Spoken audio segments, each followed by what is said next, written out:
morning, everyone. It is Thursday, September 28th, 2017, and this is your fun fact of the day. For our final Theology Thursdays, we're going to look at 2 Timothy 3:16. All scripture is breathed out by God and profitable for teaching, for reproof, for correction, and for training in righteousness. Now this verse would also evidence that the entire Bible is a good thing to teach from, under the assumption that it's being taught in the proper context with the proper lessons and for the proper means, ends, and goals.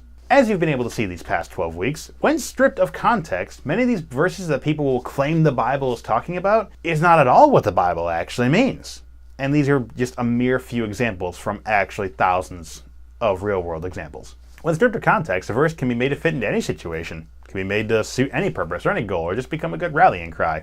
What's the harm, some people may ask? Well, the harm is when we mangle a verse to apply it to someone or somewhere it was never meant to apply. We give that person a false hope, or a false understanding of what God intends for them. Then, if said verse fails to come to fruition in their lives, in the way they anticipated, they either blame God, think God doesn't love them, or potentially sometimes just take that as evidence that God doesn't exist. Complete shame. As the writer of the book of Hebrews said in the opening scripture, solid food is for the mature, for those who have their powers of discernment, trained by constant practice. If you want to teach the Bible, you better know the Bible.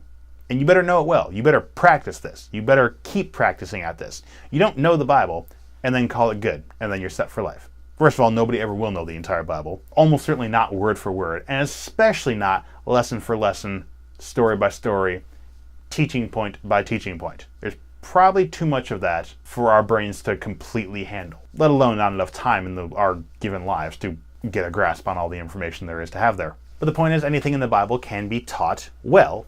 It can be taught for a great purpose, but it has to still be taught for the right purposes in the right way. If you think a teaching is ever even close to being out of line, check out what some other people have said about the verse. Check out what other sermons have said about the verse. Read commentaries. Ask people that you trust, people who are well trained. Elders of a church or other pastors could be a good starting point for this. Or just check the Bible itself. If someone's trying to use the Bible to tell you if you give $5 to the church, you will have a better life, they are extrapolating a little too much. Extrapolating meaning they're reading too much into it. They're going a little far. They're overstepping a distinct amount, because nowhere in the Bible does it ever talk about $5.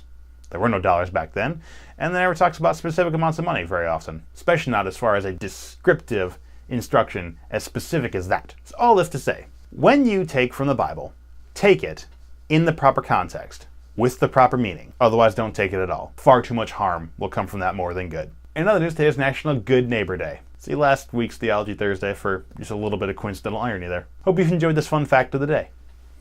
See you tomorrow.